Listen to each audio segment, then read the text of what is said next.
ಮಂಗಳೂರು ನಗರದೊಳಗಡೆ ಸರಿಸುಮಾರು 7,000 ಪರ್ಮಿಟ್ ರಿಕ್ಷಾದಾರರು ಈಗಾಗಲೇ ಹಲವಾರು ವರ್ಷಗಳಿಂದ ಕೆಲಸ ಮಾಡಿಕೊಂಡು ಅವರ ದಿನನಿತ್ಯದ ಜೀವನವನ್ನು ಮಾಡಿಕೊಂಡಿದ್ದಾರೆ. ತದನಂತರ ಈಗ ಕೇಂದ್ರ ಸರ್ಕಾರದ ಮತ್ತು ಎಲ್ಲ ಕಾಯ್ದೆ ಪ್ರಕಾರ ಸರಿಯಾಗಿ ಸರಿಸುಮಾರು 2,000ಕ್ಕೂ ಅಧಿಕ ಬ್ಯಾಟರಿ ಚಾಲಿತ ರಿಕ್ಷಾಗಳು ಕೂಡ ಬಂದಾಗಿದೆ. ಹಾಗಾಗಿ ಹತ್ರ 10,000 ಆಟೋ ರಿಕ್ಷಾಗಳಿಗೆ ಓಡಾಡುವ ಸಂದರ್ಭದಲ್ಲಿ ಬ್ಯಾಟರಿ ಚಾಲಿತ ರಿಕ್ಷಾದವರು ಬಂದಾಗಿ ಹಳೆಯ ಪರ್ಮಿಟ್ದಾರರಿಗೆ ಮತ್ತು ಅವರಿಗೆ ದಿನನಿತ್ಯ ಗೊಂದಲಗಳು, ಬೇರೆ ಬೇರೆ ರೀತಿಯ ಘರ್ಷಣೆಗಳು ಆಗ್ತಾ ಇರುವಂಥದ್ದು. ಜಿಲ್ಲಾಧಿಕಾರಿಗಳ ನಡುವೆ ಮತ್ತು ಉಸ್ತುವಾರಿ ಸಚಿವರು ಕೂಡ ಹಲವಾರು ಸಭೆಗಳನ್ನು ಮಾಡಿದ್ದಾರೆ.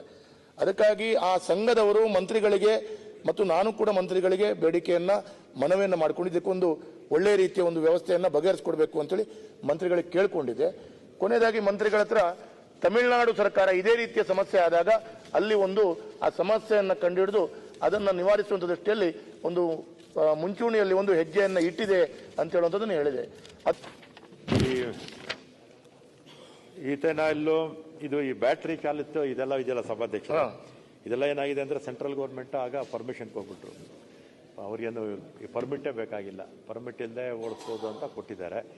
ಆಮೇಲೆ ಏನಾಗಿದೆ, ಅವ್ರು ಸೆಂಟ್ರಲ್ ಗೌರ್ಮೆಂಟ್ ಏನು ಎಕ್ಸಂಪ್ಷನ್ ಕೊಟ್ಟರು ನಾವು ರಾಜ್ಯ ಸರ್ಕಾರ ಕೂಡ ಕೊಟ್ಬಿಟ್ವಿ. ಕರೆಕ್ಟ್ ಇದೆ. ಮಾನ್ಯ ಸದಸ್ಯರು ಏನು ಹೇಳೋದಂದ್ರೆ ಪರ್ಮಿಟ್ ಕೊಡಲಿ, ಆದರೆ ಸರ್ಕಾರ ಪರ್ಮಿಷನ್ ಫ್ರೀ ಬಿಡಬಾರ್ದು. ನಾವು ಬೇಕಾದ್ರೆ ವಿತೌಟ್ ಚಾರ್ಜ್ ಇಲ್ದೇನೆ ಬೇಕಾದ್ರೆ ಪರ್ಮಿಟ್ ಮಾಡ್ಕೋಬೇಕು ಅಂತ ಅವ್ರು ಹೇಳ್ತಿರೋದು. ಕರೆಕ್ಟ್, ತಮಿಳುನಾಡಲ್ಲಿ ಮಾಡಿದ್ದಾರೆ, ಅದೇ ರೀತಿ ಮಾಡಿ ಅಂತ ಏನಾಗಿದೆ ಅಧ್ಯಕ್ಷರೇ, ಆ ರೀತಿ ಮಾಡಿದ್ರೆ ಸೂಕ್ತ ಅಂತ ನನ್ನ ಅಭಿಪ್ರಾಯ. ಸಚಿವರು ಅಧ್ಯಕ್ಷ ಏನಾಗಿದೆ, ಕೆಲವರು ಬಹಳ ಆರ್ಥಿಕವಾಗಿ ಶಕ್ತಿ ಇದ್ದವರು 10, 20, 50 ಬ್ಯಾಟರಿ ಚಾಲಿತ ರಿಕ್ಷಾವನ್ನು ಪರ್ಚೇಸ್ ಮಾಡಿ ಅವರು ಡ್ರೈವರಿಗೆ ಇಟ್ಟು ದುಡಿಯುವಂತ ಕೆಲಸಗಳು. ಈ ಇನ್ನಿತರ ರಿಕ್ಷಾ ಚಾಲಕರು ಪಾಪ ಅವರು ಸ್ವತಃ ದುಡಿಮೆ ಮಾಡುವಂತವ್ರು. ಅವರಿಗೇನಾಗುತ್ತೆ, ಈಗ ಬಾಡಿಗೆ ಯಾರಿಗೂ ಇಲ್ಲದ ರೀತಿಯಲ್ಲಿ ಕಷ್ಟವನ್ನು ಪಡುವಂತ ಪರಿಸ್ಥಿತಿ, ಒದ್ದಾಟ, ಗಲಾಟೆ, ಪ್ರತಿಭಟನೆ ಆಗ್ತಾ ಇದೆ. ಅದಕ್ಕಾಗಿ ನೀವು ಪರ್ಮಿಟ್ ಬೇಕಾದ್ರೆ ಯಾವ ರೀತಿಯಲ್ಲಿ ಅನುಷ್ಠಾನ ಮಾಡಬಹುದು, ಆದ್ರೆ ಅದಕ್ಕೆ ನಾವು ರೇಟ್ ಹಾಕುವಾಗಿಲ್ಲ. ಯಾಕಂದ್ರೆ as per motor act, central government motor act ಪ್ರಕಾರ ಆಗುವಂಗಿಲ್ಲ. ಹೌದು, ಅದನ್ನ ಯಾವಾಗ ಎಷ್ಟು ಸಮಯದಲ್ಲಿ ಮಾಡ್ತಾರೆ? ಯಾಕಂದ್ರೆ ಇದು 3ನೇ ಅಧಿವೇಶನದಲ್ಲಿ ನಾನು ಸೇಮ್ ಪ್ರಶ್ನೆಯನ್ನ ಕೇಳ್ತಾ ಇದ್ದೇನೆ. 5 ವರ್ಷ ಸಭಾಧ್ಯಕ್ಷರೇ, ಹಾಗೆ ಹೇಳಿದ್ರೆ ಅಲ್ಲಿ ನಾವು ಬದುಕಬೇಕಲ್ಲ.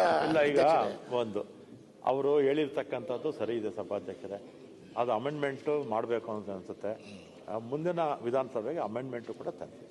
ಅಂದ್ರೆ 21 ಒಳಗಡೆ ತಮಿಳುನಾಡು ಮಾದರಿನಲ್ಲೇ ತರ್ತೀವಿ. ಹೌದು, 21 ಒಳಗಡೆ. ಅದೇ ಆಗ್ತದೆ 21 ಗೊತ್ತಿಲ್ಲ ನನಗೆ. ಈ 21ಕ್ಕೆ ಮುಂಚೆ ಆಗುತ್ತಾ ಇಲ್ಲೋ ಗೊತ್ತಿಲ್ಲ. ಕೊಟ್ಟಿದ್ದಾರೆ, ಅದನ್ನ ಇಂಪ್ಲಿಮೆಂಟ್ ಮಾಡ್ತೀವಿ.